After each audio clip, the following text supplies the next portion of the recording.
1 2 3 start. Hello guys, আমরা এসেছি সেন্সেক্সের analysis করতে।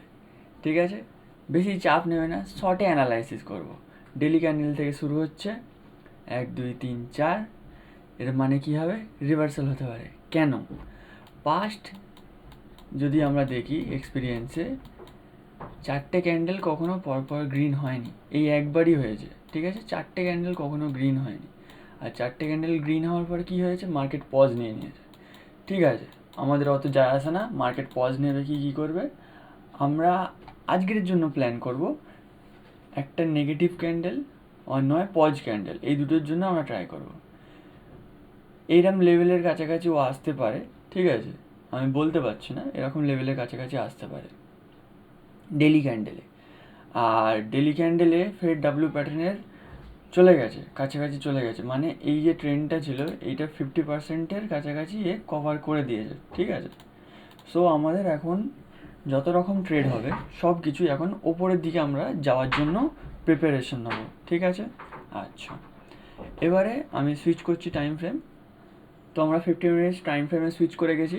ঠিক আছে, 15 মিনিট টাইম ফ্রেমে আমি কিছু জিনিস দেখাতে চাই। সেলিং সেলিং, ঠিক আছে, বাইং বাইং, এইসব জায়গায় সব বায়াররা হোল্ড করে গেছে। ঠিক আছে, এখানে এই লোগুলো টেস্ট হয়নি, 1 2 3, ডেলি ক্যান্ডেলের লো একবারও টেস্ট হয়নি। ঠিক আছে, আচ্ছা, এখানে যদি গ্যাপ আপ ওপেনিং হয়, ঠিক আছে, গ্যাপ আপ ওপেনিং হলো এইরকম জায়গায়, এরকম জায়গায় আমরা চেষ্টা করব সেল সাইডে নেওয়ার। ঠিক আছে, যদি এরকম জায়গায় হয় তাহলে রিভার্সালের প্ল্যান করব, যে এরকম ইউটার্ন নিয়ে যখন যাবে তখন। এছাড়া আমরা প্ল্যান করব না বেশি, কারণ মার্কেট স্ট্রং আছে। ঠিক আছে, স্ট্রং মার্কেটে সেলিং হতে পারে, বাট সেলিং মার্কেট হবে না, সেল হতে পারে লাইক দিস, এরকম সেলিং বা এরকম সেলিং, এইটাও হতে পারে। এই যে সেলিংটা আছে এইখান থেকে এরকম এরকম হতে পারে। এইরকম ফাস্ট সেলিংটা হবে না, এইরকম ফাস্ট সেলিংটা হবে না।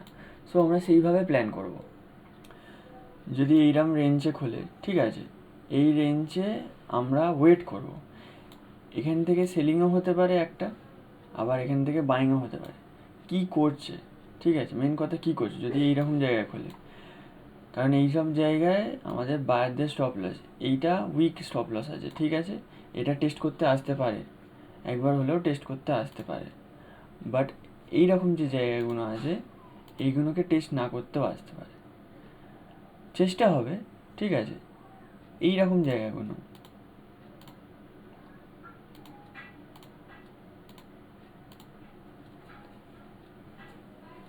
ঠিক আছে, প্ল্যান বুঝতে পেরেছো? এই রেঞ্জের কাছাকাছি যদি আসে, এইটা হবে নেগেটিভ জোনের কাছাকাছি আমার কাছে। ঠিক আছে, আমি কি করতাম আজকের দিনে, আমি কি করতাম সেটাই আমি তোমাদেরকে বলছি। আজকের দিনে আমি কি করতাম, এইখানে এলো সাপোর্ট খুঁজবো না, নেগেটিভের জন্য একটু প্ল্যান করব, এসএল হবে, ঠিক আছে, বাট এর ওপরে যদি খোলে এখান থেকে আমি ফের নেগেটিভ হয়ে যাব, কারণ 200-র কাছ থেকে একবার ঘুরে এসেছিলো। ঠিক আছে, ঘুরে এসেছিলো, এখানে টাইম পাস করে নিচে এলো বা কিছু করলো। আজকের দিনটা আমি নেগেটিভ প্ল্যান করছি, হতে পারে গ্রিনে ক্লোজ করবে, বাট আমি নেগেটিভ প্ল্যান করছি। চেষ্টা করব যদি গ্যাপ আপ হয় তো খুব ভালো, স্যারের 5 AM আছে। আর যদি গ্যাপ আপ না হয় তাহলে একটু বুঝে শুনে ট্রেড করতে হবে, একটু বুঝে, এই লেভেলটাতে একটু বুঝে শুনে আমাকে ট্রেড করতে হবে। এই জায়গাটাতে ভালো, কারণ 2-3বার টেস্ট হয়ে গেছে, হয়তো একটু ওপরেও যেতে পারে, বাট এই জায়গাটায় আমি একটু নেগেটিভ আছি। নেগেটিভ কোনো সাইন দেখবো, গ্যাপ আপ হলো, 5 AM পেলাম, মেরে দেবো, ভাববো না।